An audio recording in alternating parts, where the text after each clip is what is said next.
시작하겠습니다. 아버지 하나님, 하나님의 은혜는 완전하며 부족하지 않고 넉넉하여 우리에게 완전함으로 이끄시는 하나님의 능력이 됨을 고백합니다. 이제 그 은혜를 받는 것을 넘어 참여하게 하시고 그 은혜를 현장 곳곳에 심어 넘치도록 주시는 의의 열매를 맺는 사명을 감당케 하여 주옵소서. 오늘 말씀을 통하여 하나님의 전도의 계획을 더욱더 사실적으로 붙잡는 시간 되게 주님께서 우리의 마음과 생각을 지켜주옵소서. 또한 말씀을 통하여 하나님의 지혜와 하나님의 뜻을 보는 하나님의 성령의 충만함으로 역사하여 주옵소서. 살아계신 예수 그리스도의 이름으로 기도합나이다. 아멘. 자, 마가복음 8장 14절에서 21절까지 말씀을 보겠습니다. 마가복음 8장 14절에서 21절까지 14절에 보니까요, 제자들이 떡 가져오기를 잊었음에 배에 떡 한 개밖에 그들에게 없더라. 예수께서 경고하여 이르시되 삼가 바리새인들의 누룩과 헤롯의 누룩을 주의하라 하시니 제자들이 서로 수군거리기를 이는 우리에게 떡이 없음이로다 하거늘 예수께서 아시고 이르시되 너희가 어찌 떡이 없음으로 수군거리냐? 아직도 알지 못하여 깨닫지 못하느냐? 너희 마음이 둔하냐? 너희가 눈이 있어도 보지 못하며 귀가 있어도 듣지 못하느냐? 또 기억하지 못하느냐? 내가 떡 5개를 5,000명에게 떼어줄 때에 조각 몇 바구니를 거두었더냐? 이르되 12이니이다. 또 7개를 4,000명에게 떼어줄 때에 조각 및 광주리를 몇 광주리를 거두었더냐? 이르되 7이니이다. 이르시되 아직도 깨닫지 못하느냐 하시니라. 아멘. 다음 주까지 예수님의 전도 계획에 대한 부분들을 나누게 될 겁니다. 그렇게 되면 EBS 기초 훈련 교재를 전체를 우리가 다 보게 되는데, 오늘은 점검에 대한 부분입니다. 기본적으로 우리가 점검해야 될 것이 있습니다. 전도자에게.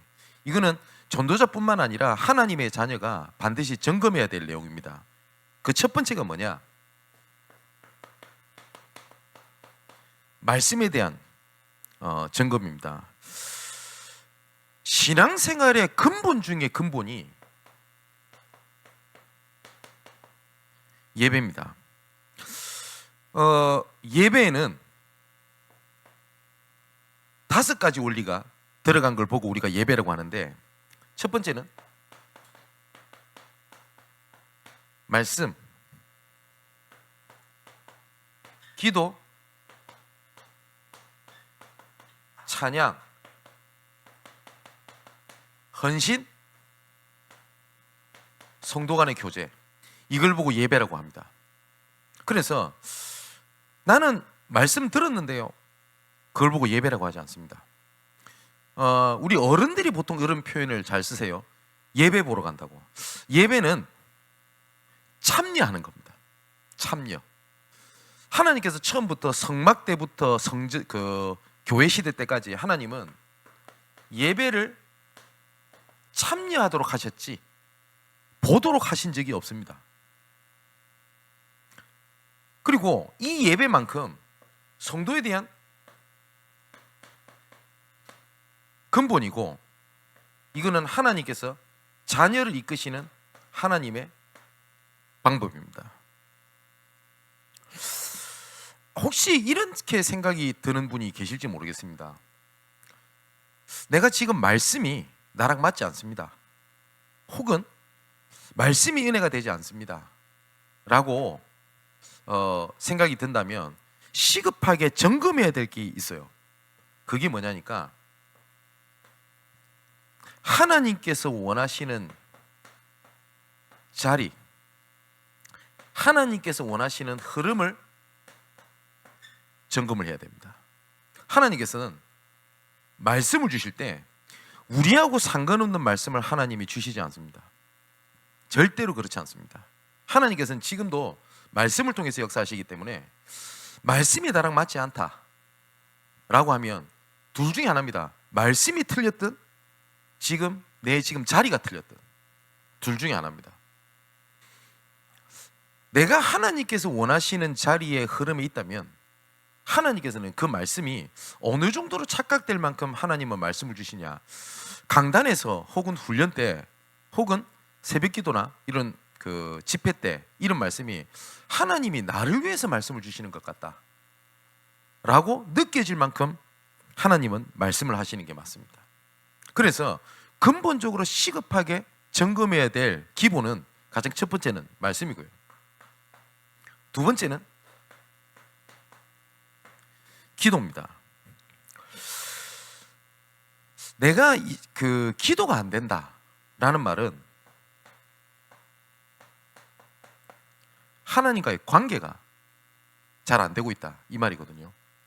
여러분, 죄를 지었을 때 이 죄를 빨리 하나님께로 돌리는 회개를 해야 되는 이유가 벌을 받기 위함이다가 아닙니다. 죄는 하나님과의 관계를 끊어버립니다. 그게 무서운 겁니다.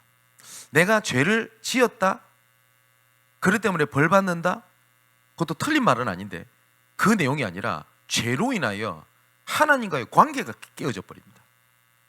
그래서 우리가 회개를 해야 됩니다. 죄를 가지고서는 하나님을 만나지 못합니다.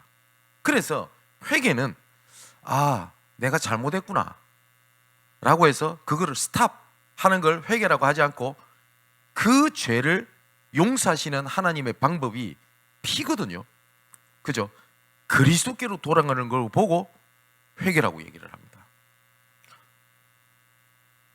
하나님이 주신 말씀이 묵상 속에서 내 삶에 적용이 되는가, 그게 답이 되는지를 빨리 점검을 해야 됩니다. 세 번째 점검해야 될 것이 뭐냐니까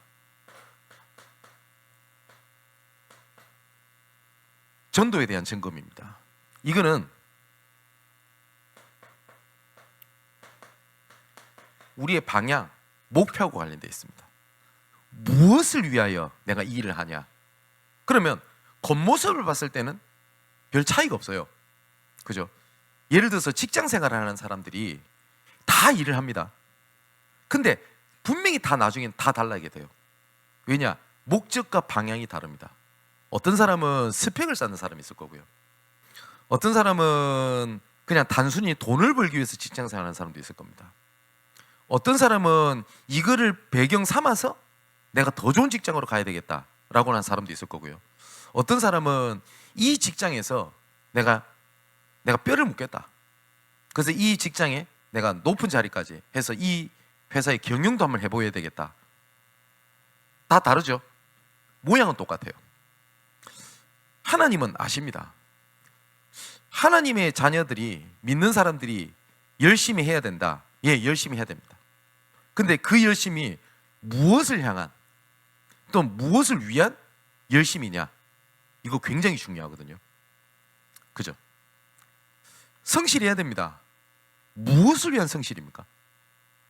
그렇겠죠. 하나님의 자녀가 반드시 모든 사람이 봐도 믿는 사람은 다르구나 라고 할 만큼 성화의 길로 가야 됩니다. 그건 맞습니다. 무엇을 위하여 성화의 길로 가는 겁니까? 하나님의 영광이죠. 그죠? 하나님의 영광의 마지막 결론은 뭡니까? 베드로전서 1장 9절, 믿음의 결국은 영혼 구원이라 라고 되어 있습니다. 그래서 모든 하나님의 우리가 행하는 마지막 결론은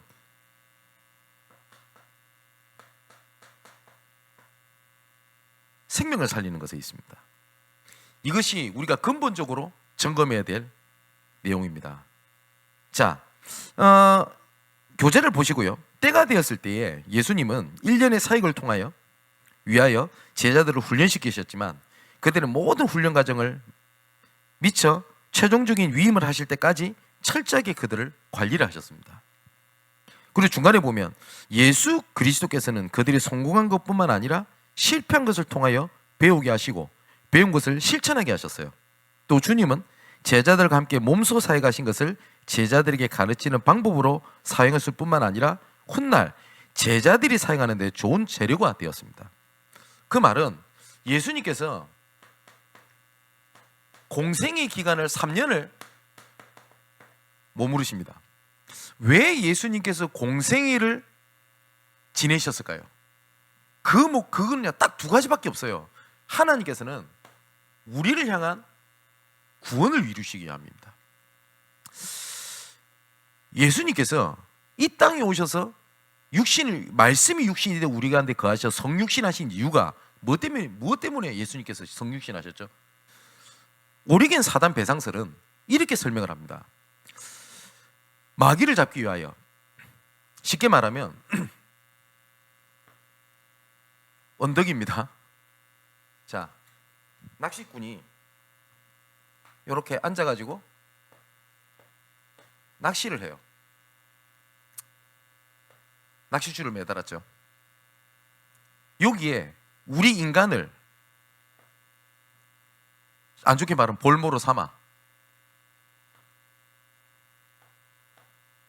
물고기입니다. 이 사단을 잡기 위하여 예수님께서 오셨다. 이걸 보고 사단 배상설이라고 합니다. 틀렸죠. 예수님께서 이 땅에 오신 이유는 딱 하나입니다. 우리의 구원을 위하여 오셨습니다. 왜 그렇습니까? 우리가 하나님을 떠난 죄는 노력으로, 열심으로, 행함으로 하나님과의 관계가 절대 회복될 수 없습니다.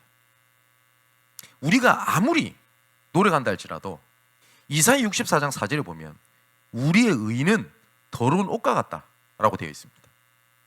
내가 아무리 노력을 하고 깨끗하게 살려고 해도 하나님과의 관계는 절대 회복될 수가 없습니다. 그래서 이 죄의 대가는 딱 한 길밖에 없습니다. 사망. 죄의 싹은 사망이라고 되어 있습니다. 반드시 죽어야 됩니다. 이게 하나님의 법입니다. 예수님께서 단순히 사단을 끊기 위해서 사단을 끊기 위한 목적이라면 육신을 입고 이 땅에 오실 이유가 없습니다. 천지를 창조하시고 지금으로 말씀하신 역사하시는 전지전능하신 하나님께서 말씀으로 사단을 꺾을 수 있는 능력이 없습니까? 있으십니다. 그죠? 그 목적을 위해서 오신 게 아닙니다. 예수님께서 십자가 못 박혀 죽으신 이유는 딱 하나입니다. 공생이었어요. 우리의 구원. 그죠? 그리고 그 구원 계획을 이루시는 것을 우리에게 직접 보이시기 위하여 예수님께서는 이 땅에 오셔서 우리에게 보여주신 겁니다.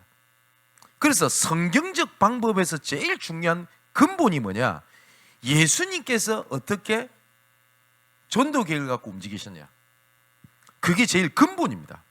뭐 바울이 어떻게 했다, 혹은 뭐 베드로가 어떻게 했다, 혹은 뭐 역사적으로 복음 전했던 이런 전도자들이 어떻게 했다, 그런 참고 사항이지 예수님께서 뭐라고 말씀하셨냐? 그게 제일 중요하겠죠. 그래서 예수님께서 이 땅에 오셔서 공생의 기간 3년 동안 우리에게 보여주신 것은 우리를 구원을 위함이요, 그 구원 이루신 것을 보고 우리에게 구원 계획을 어떻게 이루라고 우리에게 모범으로 보여주신 겁니다. 자, 예수님께서 제자들을 어떻게 점검하셨냐 할 때 총 크게 6가지로 점검을 하신 거거든요. 우리가 이것을 확인을 해야 되겠죠. 뭘 점검하셨냐? 성공 혹은 응답을 받았을 때에 어떻게 해야 되냐라는 부분들을 점검을 하셨습니다. 어떤 면에서 보면요, 응답이 왔을 때 점검해야 될 부분이 더 중요할 수도 있습니다. 실제로 베드로서 2장입니까? 거기 보면 베드로가 이렇게 얘기를 합니다. 너희가 더러움을 피한 이후에 다시 그 더러움 속으로 다시 들어가게 되면 처음부터 그 복음을, 그 사명을 알지 못하는 것이 더 나을지도 모른다 라고 얘기를 합니다. 응답받은 것들이 응답받아도 별 수 없구나, 치유받아도 별 수 없구나, 내가 이런 증거를 봐도 별 수 없구나. 그 말은 뭐죠? 지금 더 힘들다는 말이겠죠. 그래 되면 은혜 받는 것에 대하여 소망이 갈급함과 소망이 없어져 버려요. 그죠? 실제로 응답받고 난 이후에 더 큰 절망 속에 빠져 있는 사람들이 진짜 많습니다. 한때 내가 이렇게 전도해 봤습니다. 한때 응답받아 봤습니다. 그 은혜가 헛되다고 느껴지는 그 순간, 그때는 진짜 어려움을 많이 느끼게 됩니다. 제가 잊지 못하는 현장에 대한 경험이 하나가 있는데, 제가 학부 전도사 때 일입니다. 제가 신학생 들이랑 무속인 집에 복음을 전하러 갔습니다. 근데 이 무속인이 너무 좀 우리를 우습게 보더라고요. 나이도 어리지. 그러니까 들어오라 하더라고요. 그래서 복음에 대해 예수님의 얘기를 하니까 그냥 웃어요. 비웃어요. 그냥 웃는 게 아니라 비웃어요. 그랬다가 복음에 대해서 계속 얘기를 하니까 갑자기 버럭 화를 내더니 이렇게 괌을 지르는 겁니다. 내가 신병을 해결하기 위하여 교회를 얼마만큼 다녔는지 네가 모르며, 내가 이 문제를 해결하기 위해서 신학 대학원까지 졸업했는데 어디 금방지게 내 앞에 와가지고 예수 얘기하냐, 이렇게 괌을 막 치르는 겁니다. 그러면서 강도사 인허증, 예전에는 준목이라지 강도사라고 했거든요. 강도사 인허증을 딱 보여줘요. 모 교단에, 큰 교단에. 그러면서 화가 나니까 어디서 이렇게 새파랗게 어린 후배들이 하면서 주먹으로 가슴을 이렇게 치시더라고요. 너무 충격이었어요. 그게 자기는 문제를 해결하기 위하여 신학교까지 갔다는 거 아닙니까? 그래서 그때 두 명인가? 저랑 같이 한 명이 더 이렇게 갔는데 그 무속인 집에 나와가지고 그 무속인 집 앞에서 울었던 기억이 납니다. 이 정도로 복음이 희미하고 갈급하구나, 시대가. 그분이 했던 표현 지금도 있지 않아요? 내가 교회 다니면서 얼마나 은혜를 받았고, 그 은혜가 뭔지는 모르겠습니다만 어쨌든 얼마나 열심히 했고 얼마나 최선을 다했냐. 근데 그게 헛되게 딱 느끼니까 완전히 수렁으로 빠지게 돼요. 그죠? 그래서 예수님께서 점검을 하시는데 뭘 점검을 하시냐? 누가복음 10장에 보면 1절에서 20절에 70인 제자들이 현장에 예수님이 보내십니다. 보내시고 난 다음에 제자들이 너무 놀랐어요. 그래서 17절은 뭐라고 얘기를 하냐면 70인이 기뻐하며 돌아와 이르되 주여, 주의 이름이면 귀신들도 우리에게 항복하더이다. 예수 이름으로 복음을 전하니까 귀신도 떠나가고요, 증거도 일어나던데요. 그때 예수님께서 격려를 하세요. 뭐라고 하냐면 나도 안다. 하늘에서 사단이 번개같이 떨어지는 것을 내가 봤다 라고 말씀하시면서 점검을 딱 해주십니다. 알아. 그런데 뭐라고 말씀하시냐? 귀신들이 너희에게 항복하는 것으로 기뻐하지 말고 너희의 이름이 하늘에 기록된 것으로 기뻐해라. 뭘 말씀하시죠?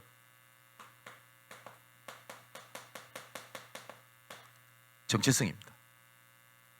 전도했더니 응답이 왔다, 그것보다 하나님이 너희들을 부르신 걸로 말미암아 기뻐해라, 이 얘기를 하는 겁니다. 부산에서 청소년 전도신학원 랩런트들이랑 같이 이렇게 사역을 할 때가 있습니다. 신학원에서 사명을 갖고 온 친구도 있겠지만 거의 대부분이 어머님의 등살에 의하여 끌려온 친구들이 많거든요. 근데 현장을 이렇게 갔다 왔는데 얘네들이 막 난리예요. 보니까 막 울면서 기도하고 갑자기 현장 갔다 오더니, 그리고 애들이 이제 내가 하나님 자녀가 알겠다 하면서 막 흥분하고, 도대체 얘들이 왜 그러나 했더니 얘들이 무속인 집에 사역을 갔나 봐요. 근데 여자 무속인이었는데 갑자기 목소리가 딱 바뀌면서 그러더랍니다. 자기들한테 내가 너희들 랩런트들은 모르는 줄 아냐? 그리고 내가 너희들을 가만둘 줄 아냐? 하면서 막 랩런트는 단어로서 막 뭐라고 하더래요. 그 애들 놀란 거예요. 귀신은 있구나. 흥분해서 왔어요. 그때 제가 이 본문을 갖고 얘기했어요. 그래서 제가 웃으면서 이런 얘기했습니다. 좀 잔소리를 한 거죠. 하나님께서 내가 너희를 구원했다, 나는 너희를 향한 계획이 있다, 분명히 너희를 통하여 하나님 나라 일을 이루실 것이다 하는 하나님의 말씀에는 반응 안 하다가 무속인을 통해서 사단이 바라가는 얘기를 듣고 은혜 받고 그게 사명을 깨달았다고 하냐? 신앙생활 이런 식으로 할 거냐라고 말했던 기억이 있습니다.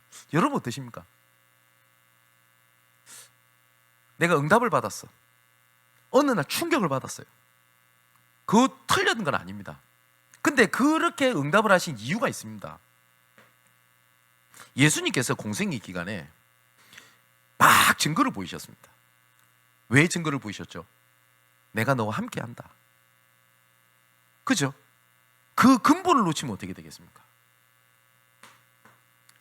예수님께서 두 번째로 제자들이 실패한 사실에 대하여 점검하고 관리하셨습니다. 제자들도 사역을 하면서 실패를 했거든요.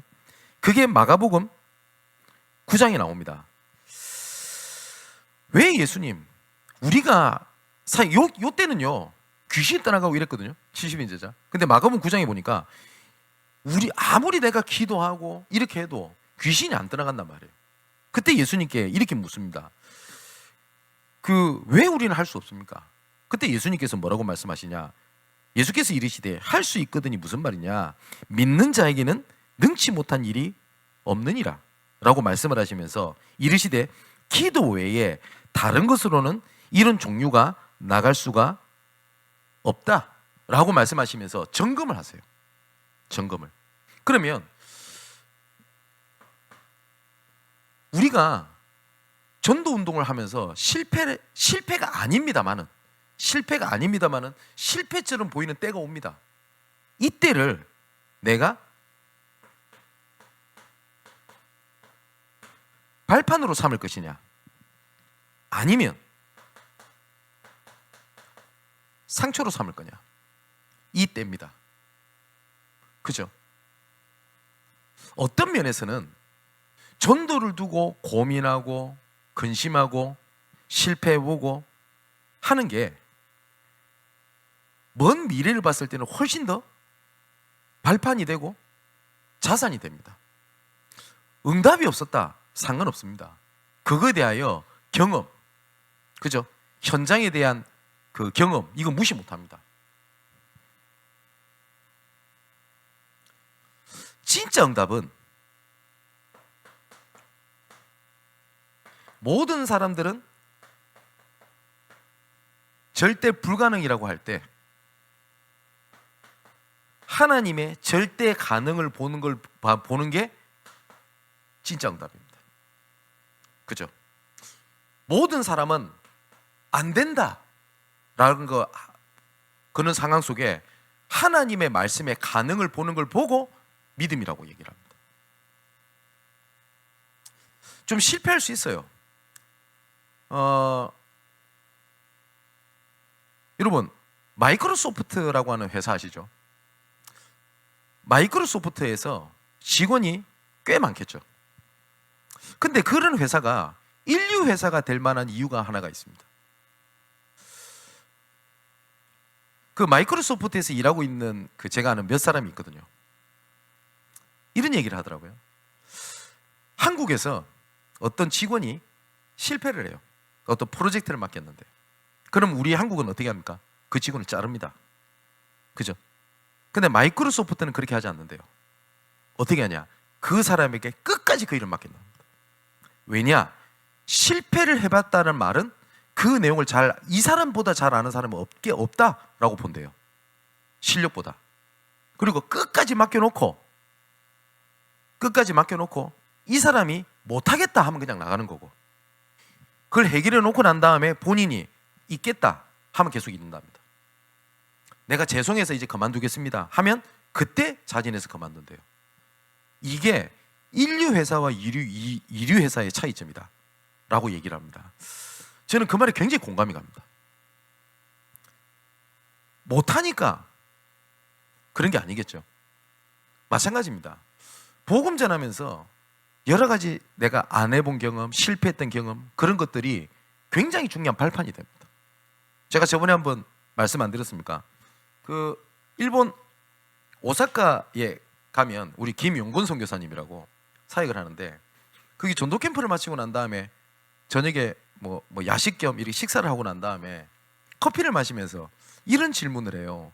저랑 오랫동안 저랑 알았거든요. 그래서 제가 부산에서 신학대학을 나왔으니까 그때부터 알던 사이입니다. 그러니까 거의 30년 아닙니까? 재밌는 얘기를 해요. 야, 부산에서 제가 학부 생활을 부산에서 했거든요. 그때 뭔가 핵심도 다니고 합숙도 가고 훈련도 다니고 현장도 다녔을 거 아닙니까? 왜 그때 간증은 없네요? 간증하는 것 중에. 그래서 그러고 웃고 말았는데 숙소 들어와서 가만히 눈 감고 생각을 해보니까 간증할 게 없어요. 진짜.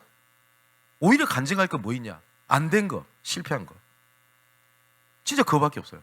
그래서 저한테 뭐라고 농담했냐면, 그때는 무슨 광야 생활을 했냐, 뭐 했냐, 왜 그때 간증은 아무것도 없냐고. 그래서 웃더라고요. 근데 그게 발판이 돼 있어요. 그죠? 그 점검을 하셔야 됩니다. 세 번째, 예수님께서는 어떤 점검을 하셨냐니까 제자들의 불신앙에 대해서도 점검하고 가르치셨습니다. 마태복음 6장 8절에서 11절에 보면 오늘 읽었던 본문이랑 똑같은 본문입니다. 어찌 내가 말한 것에 떡의 관함이 아닌 줄을 깨닫지 못하냐, 이렇게 말씀을 하세요. 그러니까 이때 무슨 말이냐니까 예수님께서 말씀을 하실 때 떡이 없어서 그러시나? 라고 생각을 했던 겁니다. 그때 예수님께서 뭐라고 말씀하시냐면, 야, 내가 보리떡 5개와 물고기 2마리로 몇 명을 먹였냐? 5,000명을. 봤지? 4,000명을 내가 먹이는 걸 보지 않았냐? 그러면서 이렇게 말씀하십니다. 그제서야 제자들이 떡의 누룩이 아니요 바리새인들의 사두개인들의 교훈을 조심하라고 말씀하신 줄을 깨닫더라 라고 얘기를 하거든요. 하나님께서는 복음에 대한 순수함을 말씀하셨어요. 성전 안에 누룩 없는 떡을 진설병이라고 하죠. 그걸 놔두신 이유가 있습니다. 왜냐하면 순수함을 얘기합니다. 근데 알게 모르게 사역자들한테 딱 들어오는 게 있습니다. 의식주. 사람은 세상 속에 살거든요. 환경이 눈에 들어오고요. 그 다음에 현실이라고 하는 것이 맞닥뜨려집니다. 그러다 보니까 나도 모르게 뭐가 들어오냐? 세상의 방법이 딱 들어와요. 아, 세상에서는 이렇게 해. 그리고 결국은 사역은 사람을 상대하는 거거든요. 여기에 대해서 갈등도 오기도 합니다. 그죠? 특히 사람이라고 하면은 말, 이런 것들요. 이런 것들을 무시하게 될 건 아니죠. 참고해야 됩니다. 근데 중요한 거는 말씀에서 뭐라고 했지? 라는 것이 더 중요합니다. 이것들을 순간순간마다 점검을 해야 돼요. 실제로 불신앙, 동기, 이것들은요, 불신앙이 있는 사람들이 내가 불신앙이 많구나 이렇게 생각을 안 합니다. 어떻게 생각하냐? 합당한 이유, 합당한 조건을 딱 얘기를 합니다. 동기 맞은 많은 사람이 동기가 있다라고 생각하지 않습니다. 어떤 부분으로 많이 동기가 들어와 있는 경우가 많냐? 열정, 이걸로 동기가 들어올 때가 많아요. 가데스 바네아에서 12정탐꾼을 보내요. 예수님께서, 하나님께서 여호수아 갈렙을 중심으로 해서 보내죠. 10명의 정탐꾼이 와서 얘기를 합니다. 뭐라고 얘기를 하냐? 이걸 딱 봤잖아요. 아, 좋은 땅이더라. 맞죠? 그런데 그 땅에는 거인들이 산다. 똑바로 봤잖아요. 틀린 거 아니지 않습니까? 그런데 우리는 전투민족이 아니다. 근데 저들은 전투민족이다. 그렇기 때문에 우리는 그 땅을 정복할 수 없다. 이 10명의 정탐꾼이 보고 들은 것 중에 하나도 거짓말이 없어요. 거짓말 하나도 없다니까요. 좋은 땅 맞잖아요. 그 땅에는 거인들이 산다. 덩치가 좋았던 것 같아요. 근데 우린 전투민족이 아니다. 현실 하나도 잘못된 거 얘기가 없어요.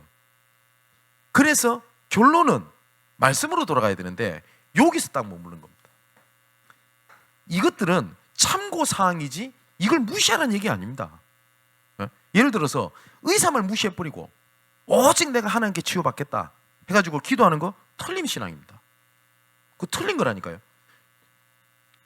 의사의 진료 받아야 돼요. 그죠? 근데 그 믿음 아니거든요. 참고사항이에요. 근데 마지막 믿음은 어디에 있어야 되냐? 말씀에서 뭐라고 했냐라는 거 나와야 돼요. 근데 이 말이라는 게 얼마나 무서운지 압니까? 수십만 명의 사람들이 10명의 정탐꾼의 말을 듣고 온 이스라엘 백성들이 통곡을 합니다. 그리고 어떻게 합니까? 이 사람들이 폭동을 일으켜요. 우리 여기서 죽으려고 데리고 왔냐? 이렇게 나오는 겁니다. 그런데 또 다른 말이 있었습니다. 갈렙의 얘기죠. 그들이 분명히 10명의 정탐꾼이 이렇게 얘기를 합니다. 참고사항이 어떻게 해요? 참고사항은 분별해야 될 일이지 판단해야 될 일이 아니거든요. 저 사람은 어떻다고 합니다. 분별해야 될 내용이지 판단해야 될 내용이 아니에요. 그죠? 10명의 정탐꾼 말에 분별을 해야 되는데 이스라엘 백성들은 전부 다 판단을 다 했어요. 아, 그렇구나. 이 사람들이 뭐라고 얘기합니까? 저들은 너무나 강하다. 그렇기 때문에 우리는 메뚜기 같을 것이다. 스스로를 메뚜기로 만들어버려요. 근데 다른 사람의 말입니다. 그들이 비록 강할지라도 그들은 우리의 밥이다. 들어가자. 근거 여호와께서 약속하신 땅이 아니냐. 이렇게 나왔어요. 자, 요거를 무시하라는 말이 아닙니다. 우리 전도자가 예를 들어서 내 지금 상황, 현실 참고해야 돼요. 그죠? 그래서 어쩔 때는 시간표를 기다려야 될 때가 있고 어쩔 때는 도전해야 될 때가 있는 분별이지 나는 환경이 이렇기 때문에 사실상 어렵습니다. 그건 판단입니다. 하나님께서는 우리 보고 분별하라고 했지 판단하라고 말씀하신 적이 없어요. 네 번째 예수님에 대한 점검입니다. 어떤 부분을 점검하셨냐? 잘못된 확신에 관한 부분들을 점검하시고 시정해 주셨거든요. 자, 보세요. 누가복음 9장 45절 50절에 보니까 사도 요한이 이렇게 얘기를 합니다. 요한이 여짜오되 주여 어떤 사람이 주의 이름으로 귀신을 내어 쫓는 것을 우리가 보고, 그러니까 예수님의 제자들이 아닌 다른 믿는 사람들인 것 같습니다. 그래서 예수님의 이름으로 귀신을 쫓고 사역하는 것을 보고 우리와 함께 따르지 아니함으로 하지마 이렇게 된 거예요. 그랬더니 예수께서 이르시되 금하지 마라. 너희를 반대하지 않는 자는 너희를 위하는 자니라 라고 말씀하세요. 여러분, 굉장히 많은 것들이 있지 않습니까?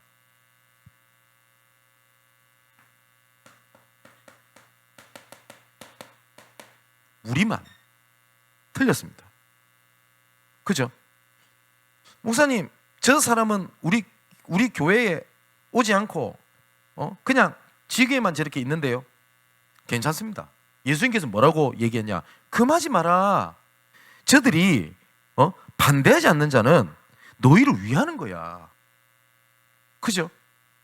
근데 그 잘못된 확신들을 제자들을 가지고 있었어요. 그러다 보니 현장에 보면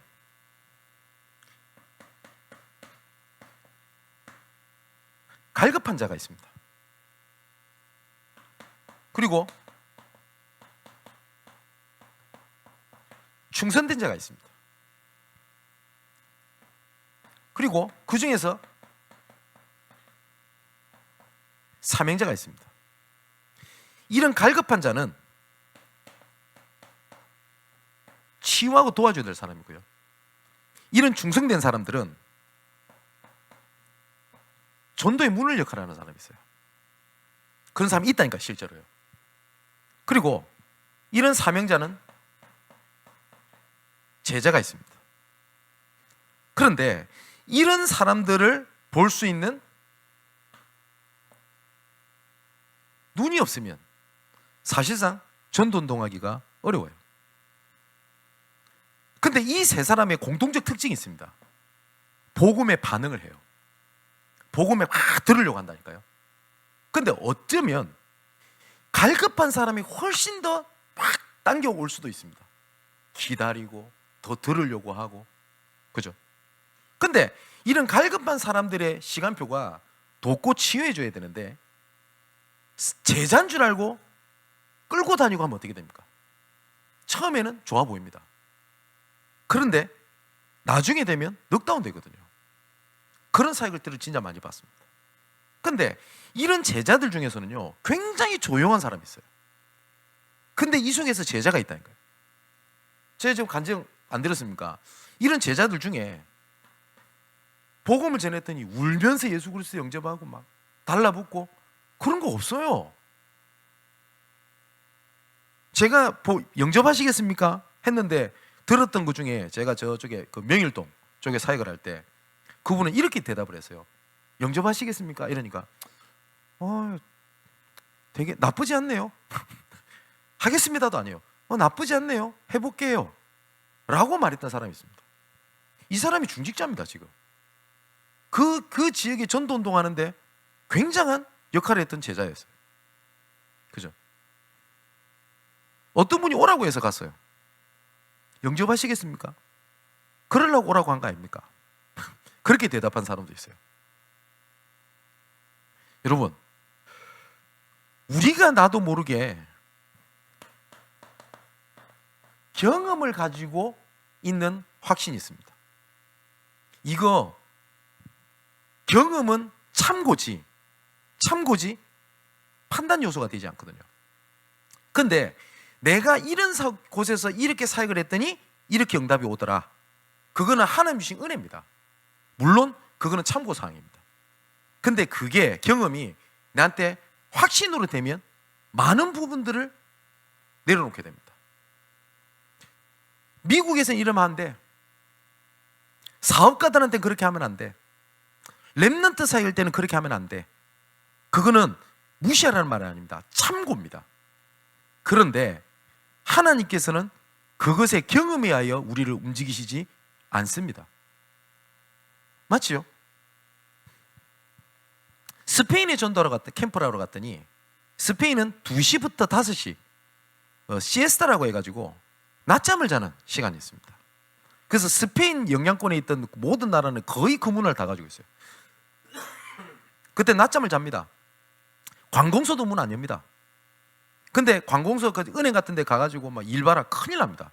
그 시간에는 스페인 국왕도 노터치입니다. 건드리지 않습니다. 그러다 보니 저녁 8시 돼도 저녁 시간이 아니에요. 스페인은 8시 가면 저녁 식사에 식당 문 여는 데가 없어요. 보통 언제 먹냐? 9시, 10시. 그 시간이 그렇게 돼 있어요. 근데 캠프를 하러 갔더니 보통 10시에서 12시 보통 이렇게 메시지를 듣고 식사를 하면 1-2시 돼버리잖아요. 그럼 실제로 현장 가는 시간이 2시에서 5시입니다. 그죠? 그랬더니 말이 나왔어요. 아니 어떻게 그렇게 캠프를 하냐? 스페인 모르냐? 예, 첫 번째 몰랐어요. 왜냐? 처음 갔는데. 두 번째, 그러면 우리가 모르고 그랬다면 다음에 혹시 그럴 때는 참고해야 될 사항이지, 하나님이 그러면 그 시간에는 성령의 역사 안 하십니까? 그죠? 그래서 말 많았어요. 어떻게 그럴 수 있냐? 알고 와야지. 예, 최대한 알고 가려고 했는데 몰랐어요. 스페인을 처음 갔으니까. 우리 실무자들이. 경험 아닙니까? 근데 그때 그렇게 말했던 사람들이 정말 아무 말 못하고 입을 다 닫을 만큼 하나님께서는 성경적 증거를 주셨어요. 그래서 나도 모르게 갖고 있는 확신, 이런 것들을 빨리 점검해야 됩니다. 5번째로 예수님께서 점검하셨던 게 있습니다. 제자들의 충동적인 분노 태도에 대하여 주님은 점검을 하시고 고쳐주셨다라고 되어 있습니다. 다시 말하면 그러시죠. 누가복음 9장 51절에서 54절에 보니까 성경에 그렇게 기록되어 있습니다. 부활하실 때가 다 와갔기 때문에 예수님께서 예루살렘을 향하여 이제 올라가시기로 굳게 결심을 하십니다. 근데 이 일을 두고 사마리아인의 한 마을로 들어가게 되는데 예수님을 받아들이질 않는 겁니다. 그랬더니 제자들이 그거를 보고요, 우리가 불을 명하여 하늘로부터 내려 저들을 멸하라 원하시나이까. 우리가 이런 식이잖아요. 복음 안 받잖아요. 그러니까 망하지. 진짜 망할까요 제가? 이렇게 얘기를 한 거예요. 그때 예수님께서 심하게 꾸짖습니다. 저 사람 뭐 복음 이렇게 있다, 우리 같이 있다가 나갔으니까 잘 안 될 거야, 결국 망할 거야, 그렇게 얘기를 한 건 똑같아요. 그죠? 예수님은 그거를 진짜 꾸짖으십니다. 그런데 생각 외로 이 부분이 약해요. 왜 그러냐? 조급해서 그래요. 그리고 조급하다는 말은 멀리 보지 못하고 있단 말이고요. 그리고 내가 지금 걸어왔던 이 모든 것의 종합적인 내 생각이 하나님의 계획보다 앞서서 그렇습니다. 여러분, 전도 운동에서 제일 중요한 덕목 중에 하나가 뭔지 아십니까? 제일 덕목 중에 하나가, 여러분 혹시 교사분들, 내가 혹시 지교회 사역을 해야 되겠다, 네, 제일 중요한 덕목이 뭔지 아십니까? 기다림입니다. 기다림이에요. 못 기다리잖아요. 그 응답을 못 봅니다. 우리는 성경을 후딱 보니까 그냥 확 지나가죠. 자, 예를 들어 볼까요? 바울이 사도행전 9장에 다메섹 도상에서 예수 그리스도를 만나고 난 다음에 사도행전 13장에 선교사로 파송받을 때까지 우리는 그냥 확 지나가잖아요. 8년이라는 기간이 있습니다. 8년이라는 기간. 그때를 기다렸어요. 더 정확하게 말하면 하나님께서 요거 준비하셨던 것 같습니다. 바울이 상처받을 만한 일들이 있었어요, 그때. 왜냐니까 다메섹 도상에 예수님께서 그렇게 말씀하십니다. 아나니에게 너는 치과로 가라. 근데 분명히 바울 얘기를 할 때는 바울이 식음을 전폐하고 있다 이렇게 돼 있거든요. 물 먹고 음식을 안 먹고 있다 이 말이죠. 근데 그걸 예수님 뭐라고 말씀하시냐면 너는 치과로 가라. 거기에 사울이라는 자가 있는데 저가 기도하고 있는 중이다 라고 돼 있어요. 그래서 사울이 바울이 됩니다. 그래서 예루살렘 교회에 연결이 돼요. 그때 당시에 베드로 다른 사도들이랑 만났겠죠. 그런데 예루살렘 교회가 사실상 바울을 받아들여 주지를 못합니다. 쉽게 말하면 그런 그릇이 안 돼요. 왠지 압니까?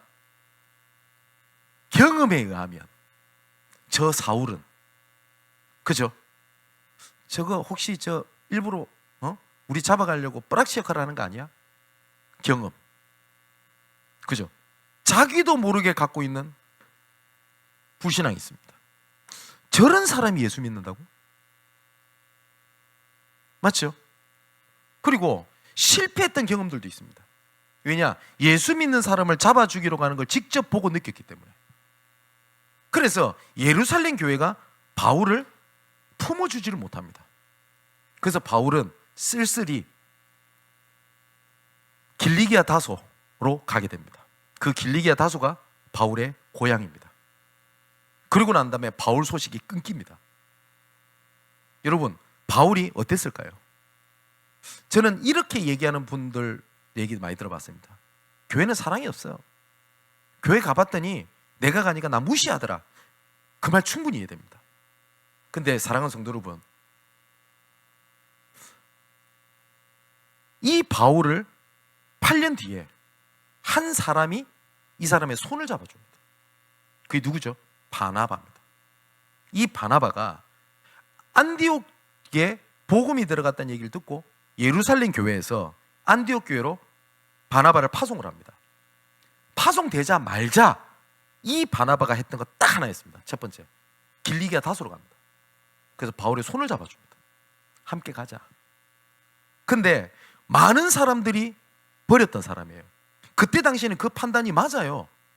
근데 그 한 사람의 손을 잡아주는 그 일이 1년 동안 안디옥에서 사람을 가르치게 됐는데, 그게 뭐라고 이르죠?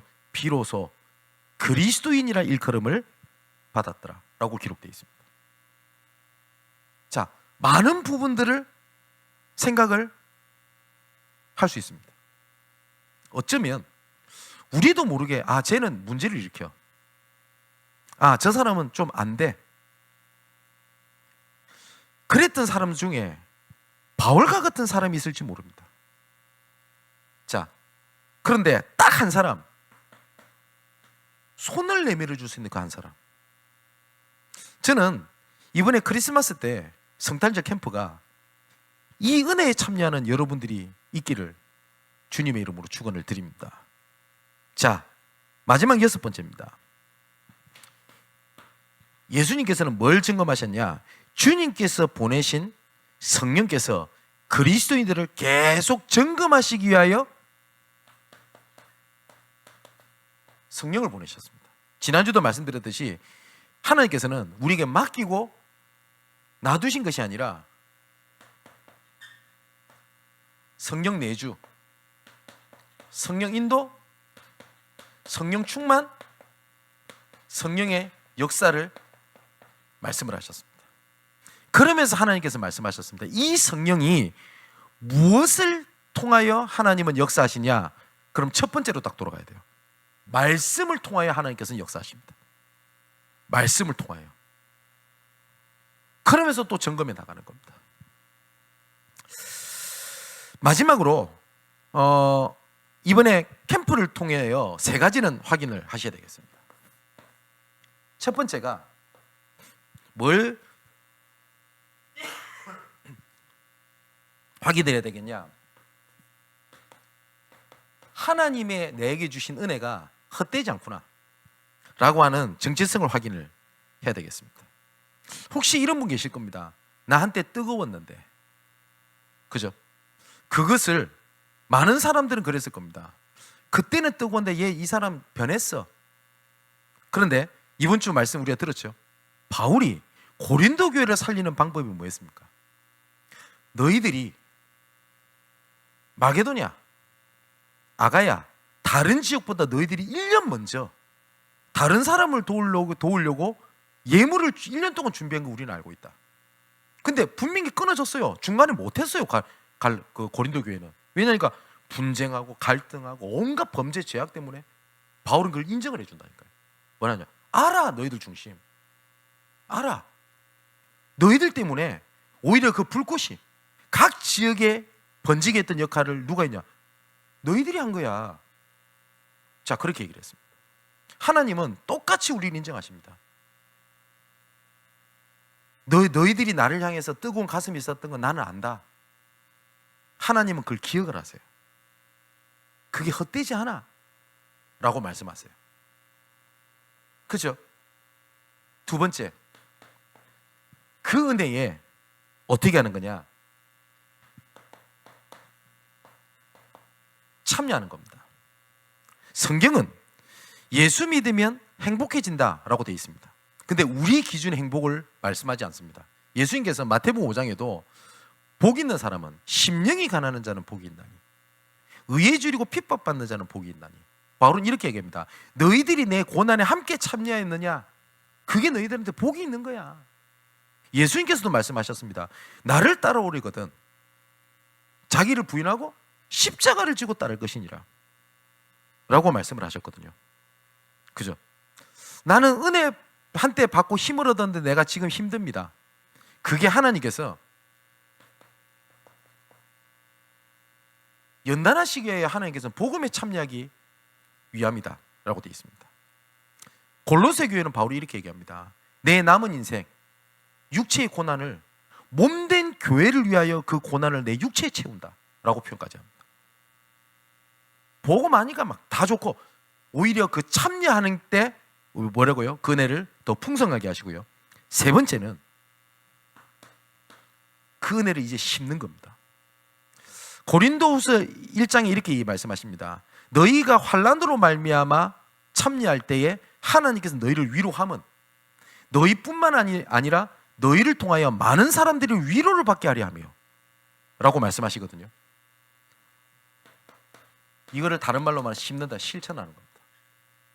그죠? 그때 이번 주 말씀처럼 의의 열매가 가득하게 하겠다라고 말씀을 하셨습니다. 그러면 이번에 캠프를 통해서 이 세 가지를 내가 할 수 있는 게 뭘까를 찾는 겁니다. 상상 외로요, 손을 내밀어 줬을 때 응답이 오는 경우들 굉장히 많습니다. 여러분, 서로 싸웠잖아요. 예를 들어서 서로 뒷짐지고, 야, 네가 잘못한 거 인정해, 네가 잘못한 거 인정해, 둘이 그러고 있으면 절대 그거 해결 안 됩니다. 그죠?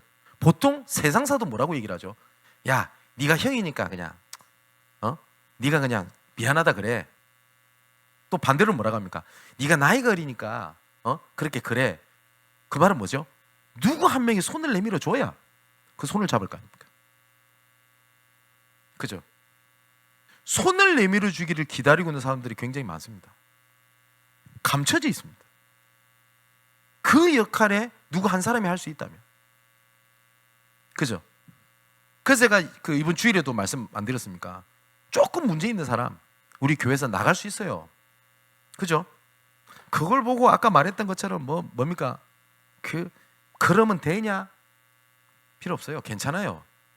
하나님이 계획이 있는 자면 언제든지 손을 잡아줄 수 있는 준비가 돼 있어야 돼요. 그죠?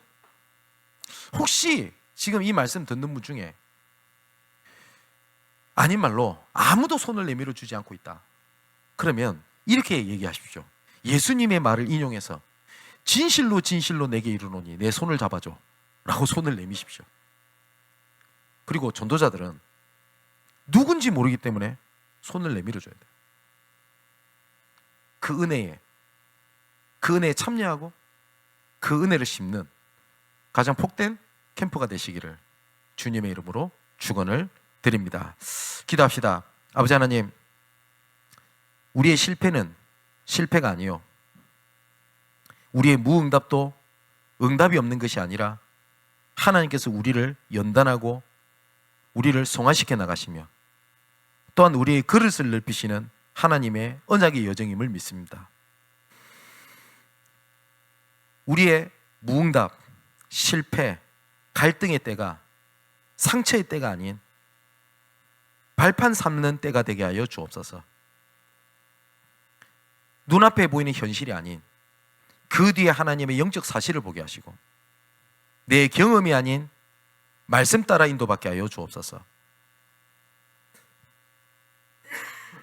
그리하여 우리를 도구 삼고 하나님께서 우리를 마음껏 사용하여 주옵소서. 오늘 주신 말씀을 통하여 예수님께서 점검하신 것을